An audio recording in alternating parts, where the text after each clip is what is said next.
ایک بادشاہ تھا جس نے 10 جنگلی کتے پالے ہوئے تھے۔ اس کے وزیروں میں سے جب بھی کوئی وزیر غلطی کرتا تو بادشاہ اسے ان کتوں کے آگے ڈال دیتا، کتوں کے آگے پھینکوا دیتا۔ کتے اس کی بوٹیاں نوچ نوچ کر اسے مار دیتے۔ ایک بار بادشاہ کے ایک خاص وزیر نے بادشاہ کو غلط مشورہ دے دیا جو کہ بادشاہ کو پسند نہ آیا۔ بادشاہ نے یہ فیصلہ سنایا کہ اس وزیر کو کتوں کے آگے ڈال دیا جائے کہ اس نے مجھے غلط مشورہ کیوں دیا ہے۔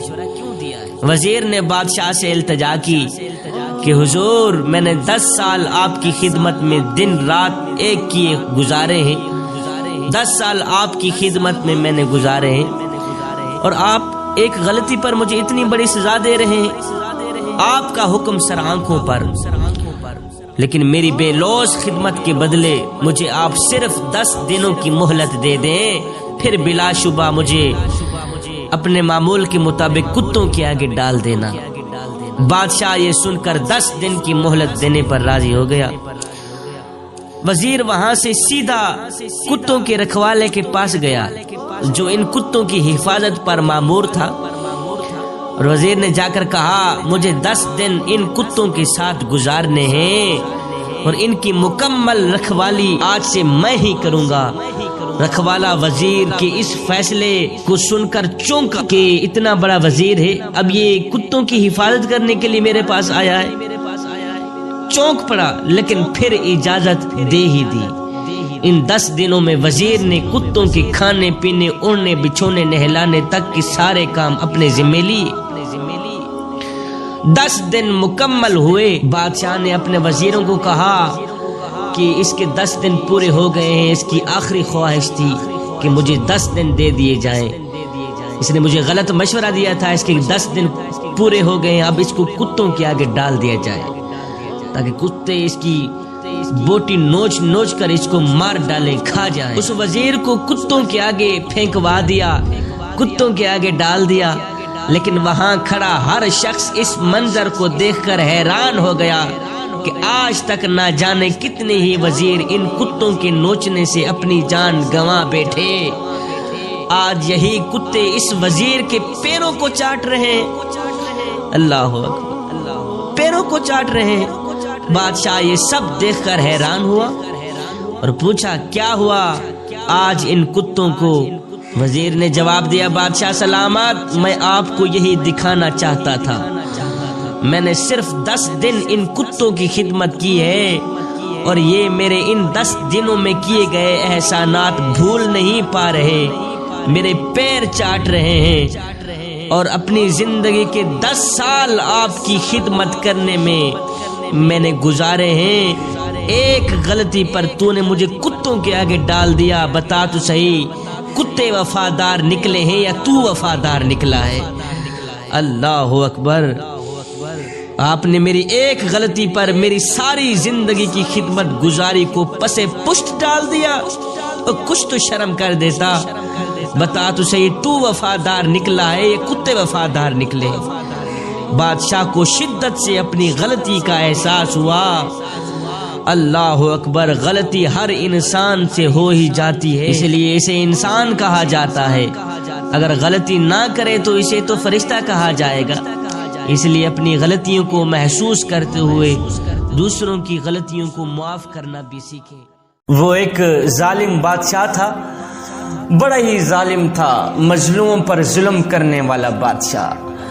اس منحوس نے ایک عالیشان محل بنوایا، عالیشان مکان بنوایا اپنے رہنے کے لیے، عالیشان محل کھڑا کیا، اسی میں رہنے لگا۔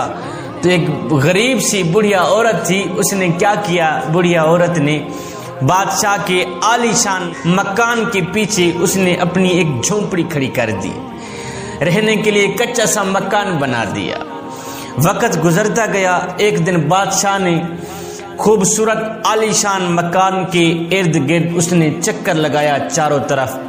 بادشاہ نے جب چکر لگایا تو بادشاہ نے دیکھا عالیشان خوبصورت مکان کے پیچھے ایک کچی سی جھونپڑی بنی ہوئی ہے، کچا سا مکان بنا ہوا ہے۔ بادشاہ دیکھ کر غصے میں آ گیا، آگ بگولا ہو گیا۔ یہ جھونپڑی کس کی ہے؟ اللہ اکبر، اس نے تو میرے خوبصورت مکان کی ناک کٹا کے رکھ دی۔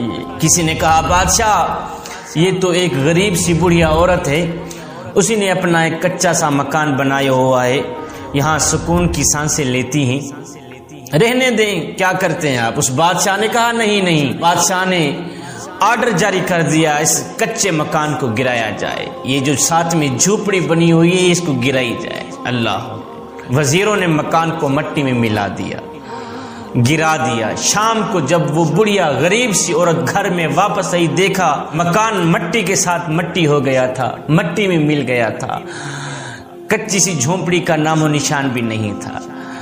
اس غریب سی بڑھیا عورت نے پوچھا میرے مکان کو کس نے گرایا ہے؟ تو لوگوں نے کہا بادشاہ نے حکم دیا ہے، ہم نے حکم کی تعمیل کی، ہم نے گرا دیا۔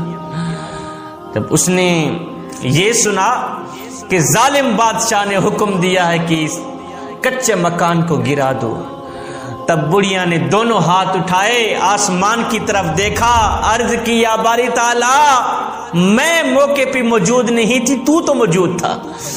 مولا اگر میں نہیں تھی یہاں پہ موجود، تو موجود تھا، میں نہیں دیکھ رہی تھی، میرے مالک تو دیکھ رہا تھا، تو ان کو قابو میں پا سکتا تھا کہ غریب سی بڑھیا کا کچا مکان کیوں گرا رہے ہو۔ بڑھیا کی یہ جو فریاد تھی، اللہ اکبر، ساتوں آسمان پار کر گئی۔ میرے اللہ نے حکم دیا عذاب والے فرشتے کو، جا کے بادشاہ مکان کے اندر سویا پڑا ہے، مکان اسی کے اوپر ہی گرا دو۔ اس کی یہ جو خوبصورت کوٹھی بنی ہوئی ہے، خوبصورت بنگلہ بنا ہوا ہے، خوبصورت محل اس نے جو تعمیر کروایا ہے، اس نے سونے کے دروازے لگوائے ہیں، سونے کی جو اینٹیں لگی ہوئی ہیں نا، بادشاہ نیچے لیٹا ہوا ہے، تم جا کے مکان بادشاہ کے اوپر گرا دے، محل بادشاہ کے اوپر گرا دے، یہاں تک کہ بادشاہ دب کر مر جائے، اس کا نام و نشان بھی ختم ہو جائے۔ فرشتہ آیا، اس نے محل کو گرا دیا، بادشاہ نیچے سویا پڑا تھا، بادشاہ بھی ختم ہو گیا، بادشاہ کا خوبصورت محل بھی ختم ہو گیا۔ اللہ اکبر، بڑھیا کی فریاد رنگ لائی۔ تھوڑے عرصے بعد اسی راستے سے ایک فقیر کا گزر ہوا، ایک درویش مست ملنگ بابا جی کا گزر ہوا۔ اس نے آ کے دیکھا، اس نے کہا میاں یہاں تو ایک خوبصورت سا عالیشان بنگلہ بنا ہوا تھا، محل بنا ہوا تھا، سونے کے دروازے لگے ہوئے تھے، سونے کی اینٹیں لگی ہوئی تھی، وہ بنگلہ کہاں گیا ہے؟ مجھے نظر نہیں آ رہا۔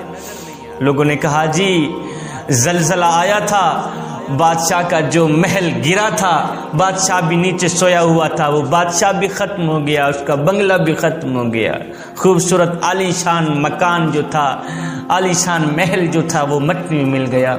فقیر نے کہا نا بابا نا، اللہ اکبر، بادشاہ کا مکان ایسے نہیں گرا ہوگا، بادشاہ کا خوبصورت عالی شان محل ایسے نہیں گرا ہوگا، وہ کسی غریب کی بد دعا اسے لے گئی ہوگی۔ اس خوبصورت عالی شان بنگلے کو غریب کی بد دعا نہیں گرایا ہوگا، اور کوئی چیز نہیں گرا سکتی۔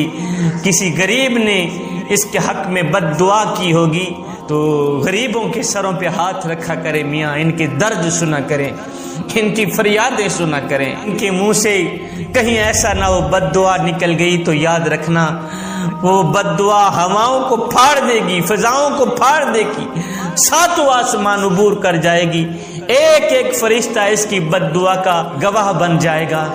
اگر تیرے محلے میں کوئی شیعہ رہتا ہے، وہابی رہتا ہے، سنی رہتا ہے، یا کوئی غیر مسلم رہتا ہے، اس کا حساب وہ خود دے گا، لیکن اگر روٹی نہ ملنے کی وجہ سے رات کو بھوکا سو گیا، اے بندے اس کا حساب تجھے دینا پڑے گا۔ میرے کریم نبی نے فرمایا کسی بیوہ کے سامنے اپنی بیوی کی تعریف بیان نہ کرنا، کسی بیوہ کے سامنے اپنی بیوی سے پیار نہ کرنا، اے غریب کے سامنے اپنی دولت کی نمائش بھی نہ کرنا۔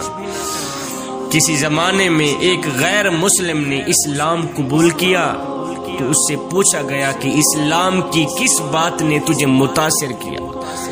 تو وہ بولا کہ صرف ایک واقعہ میری ہدایت کا سبب بن گیا۔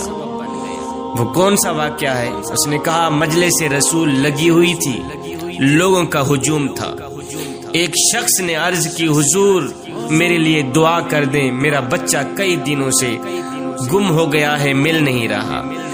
قبل اس کے کہ حضور کے ہاتھ دعا کے لیے اٹھتے، ایک شخص مجلس میں موجود تھا کھڑا ہو گیا، کہنے لگا حضور میں ابھی فلاں باغ سے گزر کے آیا ہوں، اس کا بچہ وہاں بچوں کے ساتھ کھیل رہا ہے۔ باپ نے جب سنا میرا بچہ فلاں باغ میں کھیل رہا ہے تو اس نے دوڑ لگانی شروع کر دی۔ میرے نبی نے فرمایا اس کو روکو، واپس بلاؤ۔ اس نے کہا حضور آپ جانتے ہیں کہ ایک باپ کے جذبات کیا ہوتے ہیں؟ میرے نبی نے فرمایا میں اچھی طرح سے آگاہ ہوں کہ باپ کے جذبات بیٹے کے لیے کیا ہوتے ہیں، لیکن تمہیں بلایا ہے، بلانے کا بھی ایک مقصد ہے۔ اس نے کہا جی حضور۔ میرے نبی نے فرمایا جب تم باغ میں جاؤ گے، بچوں کے ساتھ اپنے بچے کو کھیلتا ہوا دیکھو گے تو اسے بیٹا بیٹا کہہ کر نہ پکارنا، اپنے بچے کو بیٹا بیٹا کہہ کر ہرگز نہ پکارنا، اس کا نام لے کے پکارنا، اس کا نام لے کے پکارنا، بیٹا بیٹا کہہ کر ہرگز نہ پکار۔ کہنے لگا حضور وہ میرا بیٹا ہے، اگر میں بیٹا کہہ کر بلاؤں تو حرج بھی کیا ہے اس میں؟ فرمایا تم کئی دنوں کے بچھڑے ہوئے ہو، تمہارے لہجے میں درد ہوگا۔ اللہ اکبر۔ اور تم نہیں جانتے کہ کھیلنے والوں میں سے کوئی یتیم بچہ بھی کھیل رہا ہوگا۔ اللہ اکبر۔ اور جب تم اپنے بیٹے کو بیٹا بیٹا کہہ کر پکارو گے، اتنا میٹھا لہجہ ہوگا، درد بھرا لہجہ ہوگا، اس یتیم بچے کے دل پر چوٹ لگے گی اور وہ کہے گا کاش آج میرا باپ بھی زندہ ہوتا، مجھے بھی بیٹا بیٹا کہہ کر پکارتا۔ فرمایا یہ شوق گھر جا کر پورا کرنا۔ میرے کریم نبی نے فرمایا کسی بیوہ کے سامنے اپنی بیوی سے پیار بھی نہ کرنا، اپنی بیوی کی تعریف بیان نہ کرنا، غریب کے سامنے اپنی دولت کی نمائش نہ کرنا۔ حضور صلی اللہ علیہ وسلم نے یہاں تک فرمایا کہ اپنے گوشت کی خوشبو سے اپنے ہمسائے کو تنگ بھی نہ کرنا۔ اللہ